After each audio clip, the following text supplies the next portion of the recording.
Вообще, некоммерческий сектор у нас в республике, ну, за последние там годы выходит на новый уровень.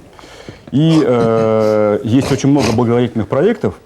К некоторым из них у вас личное отношение есть. Вот, допустим, проект Уфимского хосписа, которым активно занимаетесь и вы, и ваша супруга. Опять же, мы широко знаем про проект «Территория женского счастья».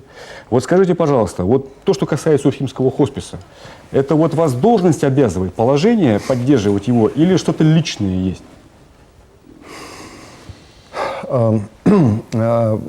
Это лично, однозначно личное. Значит, но как-то так мне довелось и по работе, еще я же главой муниципалитета работать, я видел семьи, где есть особенные дети. Я видел этих особенных детей. Я видел тяжело больных детей.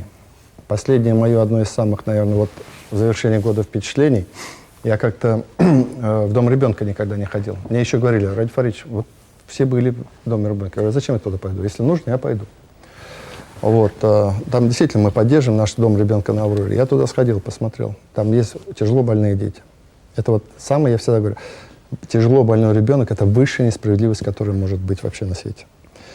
И, значит, когда общались, вот я с мамочками общался, все понимали и все говорили, что ну, нет у нас возможности, где какой-то передых сделать, в качественно хороших условиях ребенка забрать. Это не просто, это не лечение, просто уход, содержание, хорошие условия.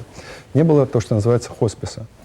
И мы начали, значит, я думаю, это будет мой проект. Я сам участвовал в проектировании, сам его толкал, потому что я думал, что вот я это не для того, чтобы Бог там мне это зачел, наверное, хотя душу это успокаивает. Нам просто катастрофически нужен был хоспис. Для 4-миллионной республики у нас не было хосписа. Поэтому потом мы начали, и вот я сегодня, пользуясь случаем, может, обращусь. Потом мы думали, он маленький, я еще говорю, строитель, я говорю, ну, где-то в 300 миллионов, наверное, сделайте, я думаю, там переговорю, там потихонечку соберем. Но мы когда начали понимать, что если делаем хоспис взрослый, там, то у нас детского нет. Поэтому мы решили объединить, что коек взрослых 40 надо, их больше, кто нуждается, детских 20. 60 коек — это уже все. И мы думали, что это будет 500 квадратных метров, а наш хоспис, 1000 квадратных метров, наш хоспис уже почти 14 тысяч квадратных метров. И я думал, что... Целый комплекс. Да, я думал, что мы как бы сделаем ну, такое аккуратненько, а туда люди приезжают в очень тяжелом состоянии.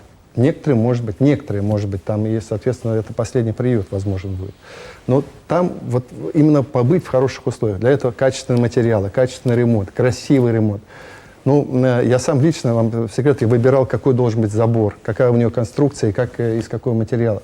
Мы хотим сделать, чтобы там людям, которые и так несправедливо, про детей говорю, вот создать условия. Поэтому хоспис — это не мой проект, это неправильно говорить в каком плане.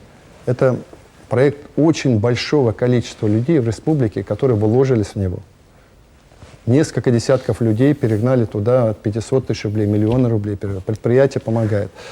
МУПИСК наш уфимский уже, он взялся, тащит. Я говорю, я не нашел пока финансирования, чуть позже будет финансирование. Он говорит, я не могу остановиться, какие-то ресурсы находят и делают. И спасибо ему огромное, потому что в зиму заходим. Сейчас, если зиму не закупоримся, значит, это будут проблемы. Поэтому это очень важный проект. Плохо, что мы его только строим, потому что, вот, ну, дай бог нам сил, как говорится, мы его закончим. Но хоспис — это всего лишь один маленький элемент того, что мы делаем. Вот для детей особенных. Мы же реабилитационный центр делаем сейчас «Салют». Мы его где-то в 2023 году построим, там полностью все переделаем.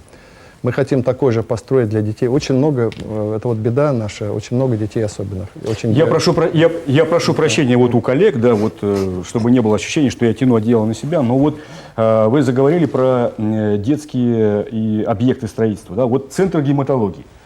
Сколько времени уже тянется, сколько год, я не знаю, сколько год, оттягиваются все время сроки, и они срываются. А почему это происходит?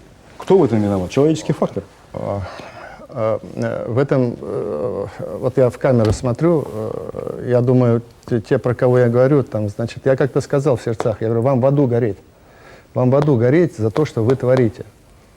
Вы знаете, что для того, чтобы строить, значит, нужно пройти конкурсные процедуры. И, значит, там некоторые так хотели попасть в эту историю, значит, мы должны были начать его строить год и 4 месяца назад. Все это время такая шла борьба с привлечением, в том числе, соответственно, должностных лиц, для того, чтобы, значит, вот заполучить этот объект.